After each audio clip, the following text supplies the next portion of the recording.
মানুষের?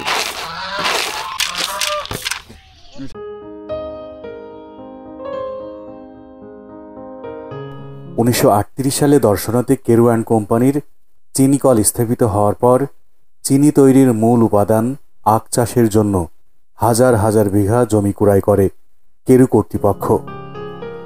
সেই হাজার হাজার বিঘা জমিতে আখ চাষ ও পরিচর্যার জন্য প্রয়োজন পড়ে কঠোর পরিশ্রমী শ্রমিকের। একসময় কেরু অ্যান্ড কোম্পানির প্রায় প্রত্যেকটি ফার্মেই সাঁওতাল জনগোষ্ঠীর বসবাস ছিল।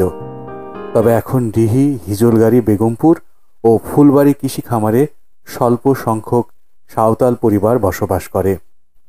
এদের মূল জীবিকা নির্ভর হয় কেরু অ্যান্ড কোম্পানির কৃষি জমিতে কাজ করার মাধ্যমে। সাঁওতালরা খুবই পরিশ্রমী জাতি, নারী পুরুষ উভয় মিলে কাজ করে। এটা বেগমপুর কৃষি খামার। 6 থেকে 7টি সাঁওতাল পরিবার একত্রে এখানে বসবাস করে। সাঁওতাল বাংলাদেশের অন্যতম বৃহৎ আদিবাসী জনগোষ্ঠী। তাদের বাসস্থান মূলত রাজশাহী, দিনাজপুর, রংপুর, বগুড়া জেলায়। কতটুকু ছিল ভুট্টা? 3 বিঘা আছে। 3 বিঘা? আপনার এবারে প্রায় 1 লাখ টাকার মালিক। না, এবার ফলন হয়নি তো। ফলন হয়নি? না, সেরকম ফলন হয়নি। আপনারা কত বছর তো এই জায়গায় আছেন? এখানে ধরেন 40-50 বছর। এর আগে কোথায় ছিলেন? রাজশাহী। রাজশাহী?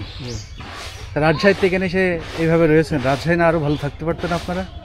এখন সেখানে তো ছিলাম না। এখন দেখা আছে বাপ দাদারা এখানে আইছে, তো বাপ দাদার সাথে আমরা এখানে।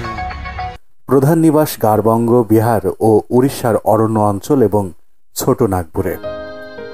বাংলাদেশে সাঁওতালদের জনসংখ্যা ঠিক কত তা সঠিকভাবে জানা যায় না।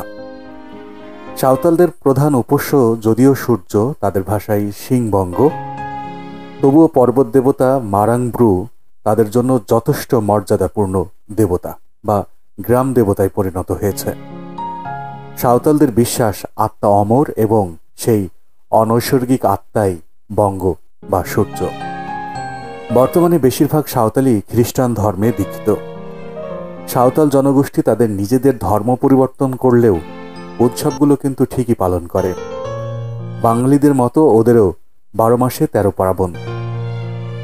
তাদের বছর শুরু হয় ফাল্গুন মাসে। প্রায় প্রতি মাসেই বা প্রতি ঋতুতেই রয়েছে পর্ব বা উৎসব, যা নিদগীত্য বাদ্য সহ মহাসমারোহে অনুষ্ঠিত হয়ে থাকে। একবারের সাথে আরেকবারই একদম লাগোয়া, সবাই সবার সাথে মিলেমিশে বসবাস করে।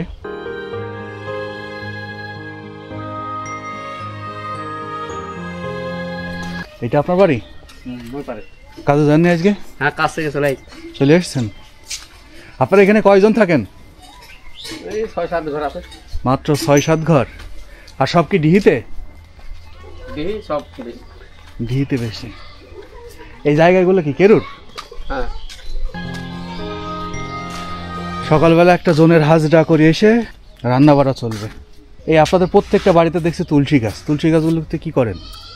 এই সন্ধ্যাবেলা সকালবেলা পূজা করেন। তুলসী পূজা করেন। এই তুলসী গাছটা দেখছি অনেক সুন্দর করে রেখেছেন। এটা আপনার বাসা? বাহ, তার মানে এটা আপনাদের পূজা তলা।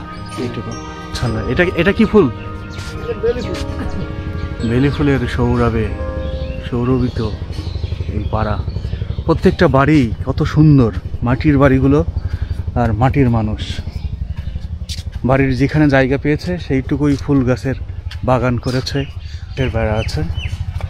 প্রত্যেকটা বাড়ি এত সুন্দর, চমৎকার।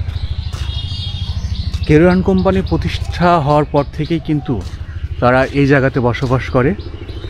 আপনার সেই উত্তরবঙ্গ থেকে তারা সুদূর প্রাচীনকালে এই জায়গায় এসেছিল। তাদের নিজস্ব জমি নেই, তবে তাদের নিজস্ব একটা বড় মন আছে। কত সুন্দর, সিমসাম, পরিষ্কার। এটা হচ্ছে রান্না করা চুলা। সেখানেই আপনার গরু বা ছাগল থাকার ঘর। আপনি আমার চেনেন? আমার চেনেন? চেনা চেনা লাগে।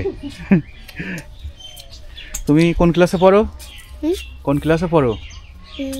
2তে পড়ি। ক্লাস 2তে। তোমার নাম কি? হাসি।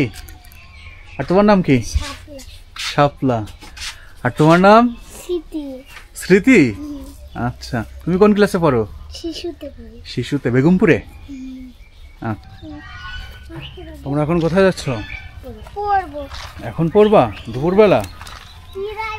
প্রাইভেটে গেছিলাম, স্কুলে গেছিলাম, স্কুলে গেছিলাম, কালকে প্রাইভেট গেছিলাম, কালকে পিকনিক হয়েছিল, তাই কালকে লেখাটা আজকে লিখছি। ও, এখন লিখবা।